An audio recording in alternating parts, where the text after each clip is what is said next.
अक्सर आए दिन सुनने को मिलता है कि बच्चे में ये कमी थी, मीन्स उसके रंग रूप या जात के आधार पर भी डिस्क्रिमिनेशन किया जाता है उसके एडमिशन प्रोसेस में।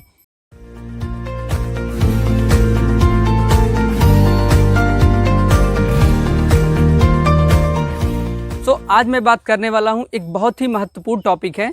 हमारा टॉपिक है शैक्षिक अधिकार के बारे में।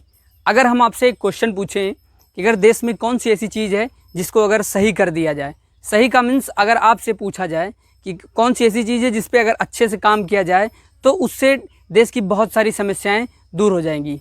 हमारे यहाँ एक कहावत है कि एक साधे सब सधे। अगर आप इस तरीके से अगर इसको रिलेट करके समझेंगे तो शिक्षा एक ऐसा माध्यम है जिससे कि हम देश की बहुत सारी समस्याओं को दूर कर सकते हैं, क्योंकि एक देश तभी बेहतर बनेगा। मीन्स अगर देश की आपको दिशा और दशा देखनी है, उसकी स्थिति देखनी है, तो वहाँ का एजुकेशन सिस्टम देखिए। वह एजुकेशन सिस्टम हमें कुछ अधिकार देता है जिसे कहा जाता है शैक्षिक अधिकार। मैं आज ऐसे ही कुछ महत्वपूर्ण शैक्षिक अधिकार पे बात करने वाला हूँ जिसके बारे में हमें आपको जानना चाहिए। वो जानना इसलिए चाहिए क्योंकि वो हमारे आपके डेवलपमेंट से, हमारे घर के विकास से जुड़ा हुआ है, हमारे जो देश के भविष्य हैं, फ्यूचर हैं, स्टूडेंट से जुड़ा हुआ है। अमूमन हम ये कुछ बातें ऐसी हैं जो कहने और सुनने में अच्छी लगती हैं और हमने सुना भी है और कहा भी है। आपने भी अक्सर सुना होगा कि कुछ लोग हैं वो कहते हैं कि मैंने अपने बच्चे का एडमिशन उस स्कूल में कराया है जहाँ पर कि पेरेंट्स एजुकेटेड हों। ये बात कहने और सुनने में बहुत अच्छी लगती है। आपने भी सुना होगा और मैंने भी सुना है।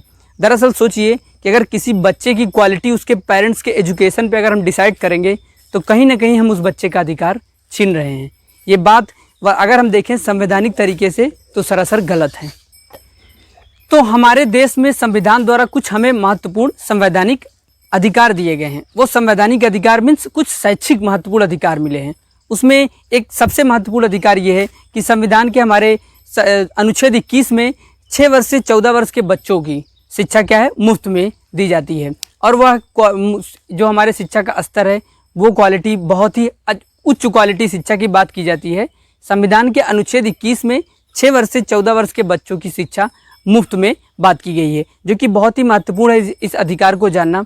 अगर ये प्रॉपर अच्छे तरीके से लागू हो और स्कूलों में अच्छी व्यवस्था की जाए तो ये बहुत ही महत्वपूर्ण अधिकार है। हमारे जो शैक्षिक अधिकार हैं उनको 3 भागों में बांटा गया है। प्रथम सूची, द्वितीय सूची और तृतीय सूची।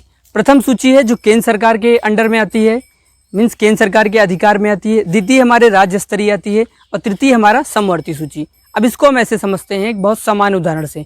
प्रथम सूची का मतलब जो हमारी सेंट्रल यूनिवर्सिटी होती हैं, चाहे वो हमारी BHU हो, बनारस हिंदू यूनिवर्सिटी हो, अलीगढ़ हो या इलाहाबाद यूनिवर्सिटी, ये केंद्र सरकार के अंडर में आती हैं। दूसरा हमारा द्वितीय सूची है जो राज्य स्तर में जो हमारे स्कूल्स होते हैं, इंटर कॉलेज होते हैं, ये राज्य सरकार के अंडर में आते हैं। तीसरा हमारा समवर्ती सूची है जिसे तृतीय सूची बोला जाता है। इसमें राष्ट्र हित से जुड़े मुद्दे होते हैं जिसमें केंद्र और राज्य दोनों की सहमति होनी चाहिए। तो ये था हमारा शैक्षिक अधिकार जो केंद्र और राज्य सरकारों के पास मिला हुआ है। उनको ये बटा हुआ है कि ओवरऑल जो शैक्षिक विकास हमारे देश का इन लोगों के पास से होकर गुजरता है। तो यहाँ पे कुछ अब हम आगे समझेंगे कि जो हमें कुछ महत्वपूर्ण अधिकार मिले हैं केंद्र स्तर पर, राज्य स्तर पर। उसमें एक सबसे महत्वपूर्ण अधिकार है अनुच्छेद 12। ये बहुत ही पावरफुल और बहुत ही अच्छा है।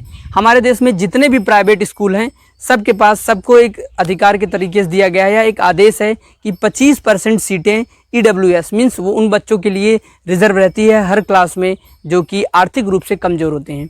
बट ये अधिकार दरअसल ना कोई जानता है, बहुत ही कम अवेयरनेस है इस अधिकार के बारे में और स्कूल वाले भी नहीं चाहते कि इस अधिकार के तहत एडमिशन लिया जाए, क्योंकि इसमें जो खर्च आता है वो राज्य सरकार प्राइवेट स्कूल को देती है।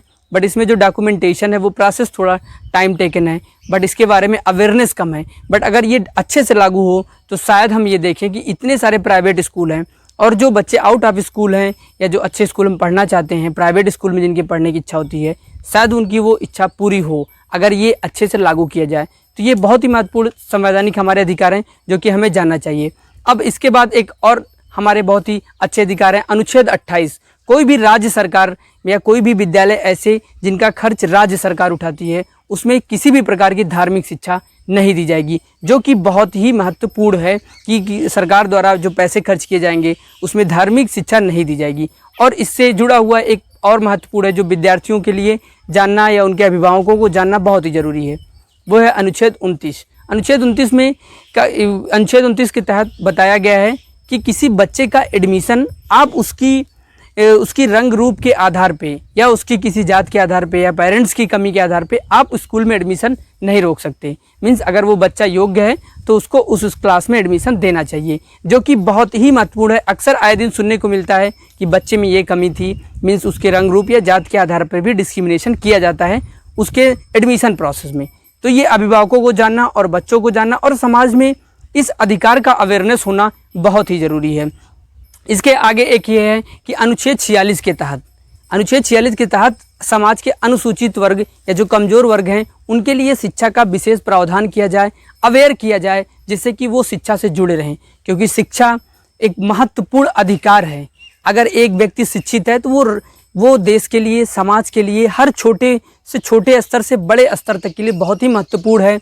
और जब वह व्यक्ति अच्छा होगा तो हमारा समाज अच्छा होगा, और समाज हमारा अच्छा होगा तो ओवरऑल हमारा देश अच्छा ही होगा, विकास करेगा, मजबूत होगा। सो इसीलिए कहा जाता है कि अगर किसी देश की 10 स्थिति देखनी है तो आप वहाँ के शैक्षिक स्तर को देखिए।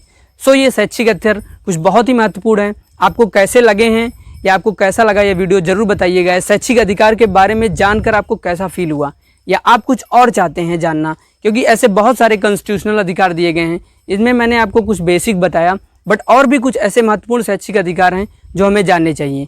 बच्चों के बारे में कुछ ऐसे महत्वपूर्ण अधिकार हैं जो जानने चाहिए। तो आपको कैसा लगा कमेंट सेक्शन में बताएं। अगर आपको और जानना है तो ज़रूर उस पर मैं वीडियो बनाऊंगा आगे चल करके, आप बताइएगा ज़रूर। सो इस वीडियो को लाइक कर दीजिए, चैनल को सब्सक्राइब कर दीजिए। तो मिलते हैं अगले वीडियो पे, तब तक के लिए goodbye, take care and thank you so much.